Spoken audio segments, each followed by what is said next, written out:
Bismillahirrahmanirrahim. Assalamualaikum warahmatullahi wabarakatuh. Izinkan saya mempresentasikan hasil kerja praktek saya selama 1 bulan di Lapan. Sebelumnya, perkenalkan, nama saya Ahmad Faizal, NPM G1C0171054, sedang menempuh perguruan tinggi di Universitas Bengkulu dengan jurusan Teknik Mesin. Di sini saya mengambil judul penelitian yaitu pengaruh post curing treatment dan perendaman air laut pada kekuatan mekanik komposit hybrid Kevlar plus karbon vinyl ester untuk pengembangan material float pesawat amfibi. Dengan pembimbing Bapak Ahmad Fauzan Sureno, STMT. Di sini melatar belakangi saya melakukan penelitian ini yang pertama yaitu pesawat N219 amfibi. Saat ini Lapan dan PT Dirgantara Indonesia sedang mengembangkan pesawat N219 amfibi, yang mana pesawat N219 amfibi merupakan modifikasi basic dari pesawat N219. Dan melatar belakangi yang kedua yaitu float pesawat N219 amfibi. Float N219 amfibi pada tahap pertama dilakukan menggunakan material metal yang mana hanya mampu mengangkut 17 penumpang. Maka dengan menggunakan material komposit diharapkan float pesawat N219 amfibi dapat mengangkut lebih banyak lagi penumpang. Baik, selanjutnya masuk ke sejarah perusahaan. Lapan memiliki 4 divisi utama. Yang pertama yaitu pusat teknologi roket, yang kedua pusat teknologi satelit, yang ketiga pusat teknologi penginderaan jauh, dan yang keempat pusat teknologi penerbangan. Yang mana pada penelitian ini saya melakukan penelitian di pusat teknologi penerbangan, yang mana memang bertujuan untuk penelitian pengembangan kedirgantaraan. Yang kita tahu sendiri, Lapan berdiri sejak tanggal 27 November 1963, yang mana pada pusat teknologi penerbangan ini bertempatkan di Kecamatan Rumpin, Bogor, Jawa Barat, Indonesia. Pusat teknologi penerbangan memiliki 4 laboratorium. Yang pertama itu propulsi, avionik, aerostruktur, dan aerodinamika. Tempat saya melakukan penelitian ini di laboratorium aerostruktur. Selanjutnya yaitu tujuan penelitian saya. Yang pertama yaitu mengetahui sifat mekanik komposit karbon Kevlar vinyl ester menggunakan metode VARI atau Vacuum Assisted Resin Infusion. Yang kedua, mengetahui perbandingan kekuatan komposit sebelum dan sesudah diberi post curing treatment dan perendaman oleh air laut. Adapun batasan masalah penelitian saya yaitu serat yang digunakan yaitu serat Kevlar dan serat karbon. Yang kedua, resin yang digunakan yaitu resin vinyl ester tipe epoxy R804 J500. Metode pembuatan komposit saya menggunakan metode Vacuum Assisted Resin Infusion. Dan yang keempat, dilakukan post curing treatment dengan temperatur kamar 80 derajat Celcius, 100 derajat Celcius, dan direndam oleh air laut. Karakteristik dalam penelitian ini adalah menguji kekuatan uji tarik dengan standar STM D3039, menguji uji tekan dengan standar STM D6641, dan uji geser dengan STM D5379. Saya menggunakan fraksi massa yang digunakan adalah 40% massa serat dan 60% resin. Di sini saya menggunakan alat yaitu UTM, Universal Test Machine, dengan tipe Tensilon RTF 2410. Adapun daftar pustaka saya yang pertama yaitu komposit. Komposit berarti terdiri dari 2 atau lebih bahan yang digabung atau dicampur secara makroskopis menjadi suatu bahan yang berguna. Di sini komposit mempunyai bahan komponen penyusun utama. Yang pertama yaitu reinforcement atau penguat, dan yang kedua matriks atau pengikat. Di sini saya menggunakan bahan reinforcement penguat yaitu serat karbon dan serat Kevlar yang digabungkan secara hybrid. Di sini dan selanjutnya yaitu saya menggunakan matriks atau pengikat resin vinyl ester tipe Revoxy R804 J500 yang mempunyai sifat termoset yaitu dapat bertahan pada temperatur yang panas. Di sini saya menggunakan metode pembuatan komposit yaitu vacuum infusion, yang mana vacuum infusion ini merupakan metode pembuatan material komposit dengan mengaplikasikan tekanan rendah untuk mengatur jalannya resin menjadi laminer. Selanjutnya, angka penelitian saya dengan mulai studi literatur, melakukan persiapan alat dan bahan, melakukan pembuatan komposit dengan metode vacuum infusion, melakukan pemotongan spesimen dengan standar uji tarik STMD 3039, uji tekan STMD 6641, dan uji geser STMD 5379. Selanjutnya, pada tahap pertama, spesimen uji tarik dilakukan dengan memberikan push curing treatment dengan temperatur ruang 80 derajat Celcius dan 100 derajat Celcius, di mana spesimen uji tarik mendapatkan UTS tertinggi. Selanjutnya, dalam UTS tertinggi tersebut digunakan kembali oleh spesimen yang baru seperti uji tarik, tekan, dan geser untuk dilakukan pengujian dengan temperatur ruang dengan UTS tertinggi yang telah didapatkan hasil dari uji tarik sebelumnya dan dilakukan dengan perendaman oleh air laut. Selanjutnya dilakukan pengujian uji tarik, tekan, dan geser dengan melakukan pada spesimen yang baru. Selanjutnya analisis dan pembahasan selesai. Selanjutnya ini proses manufaktur penelitian saya. Yang pertama saya melakukan pemotongan serat.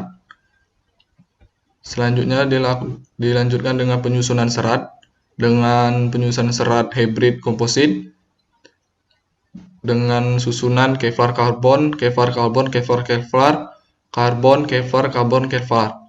Selanjutnya, melakukan metode pembuatan komposit dengan metode vacuum infusion. Dilanjutkan dengan penimbangan komposit yang telah jadi untuk mengetahui perbandingan resin yang terpakai dan serat yang terpakai. Selanjutnya, melakukan tabbing pada spesimen uji tarik dan uji tekan sesuai dengan standar STM. Selanjutnya, melakukan pemotongan spesimen kembali. Menjadilah beberapa spesimen yang telah siap diuji.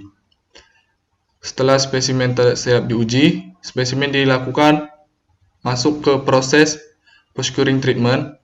Yang pertama pada temperatur ruang dilakukan pada dry cabinet dengan temperatur ruang 25 derajat Celcius. Selanjutnya, pada suhu 80 derajat Celcius dan 100 derajat Celcius diberi heat treatment pada oven selama durasi 4 jam. Selanjutnya direndam oleh air laut selama durasi 10 hari.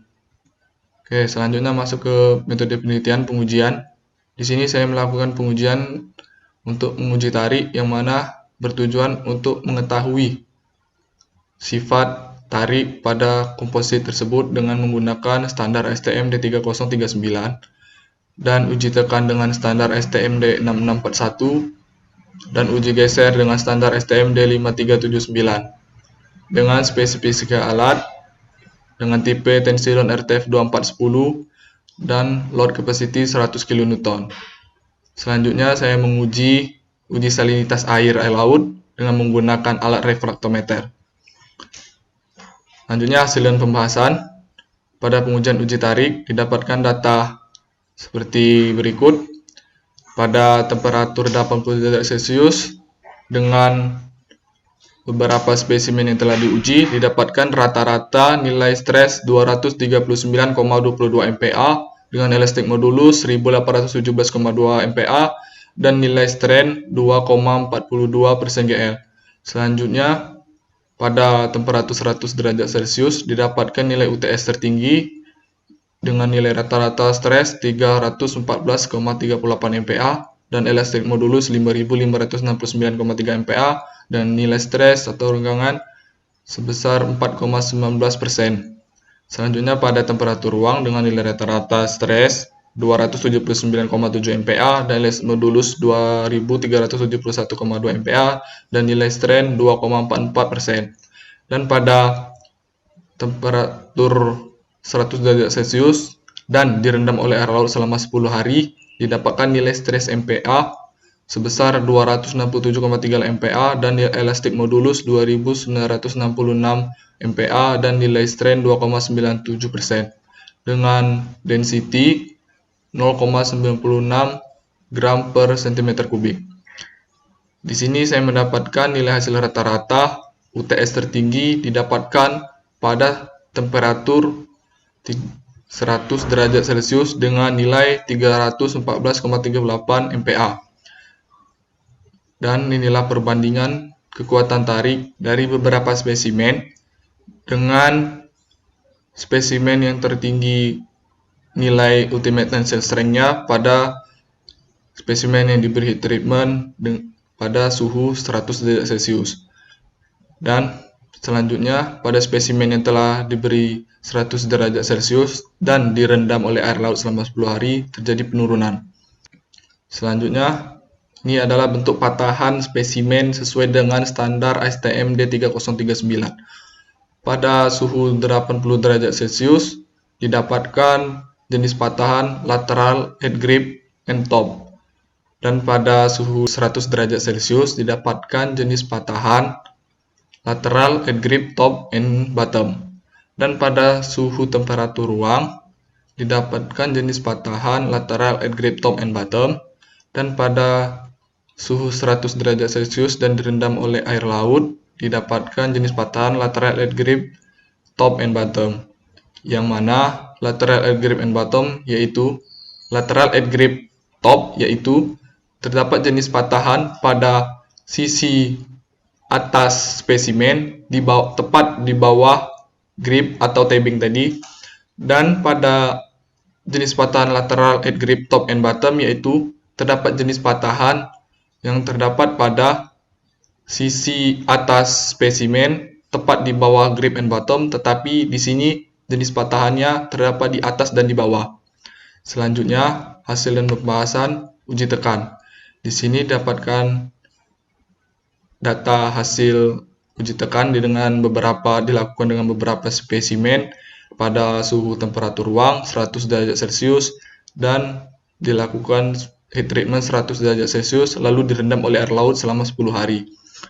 Di sini didapatkan nilai stres MPa yang tertinggi yaitu pada suhu 100 derajat Celcius dengan nilai 87,76 MPa dengan nilai stres.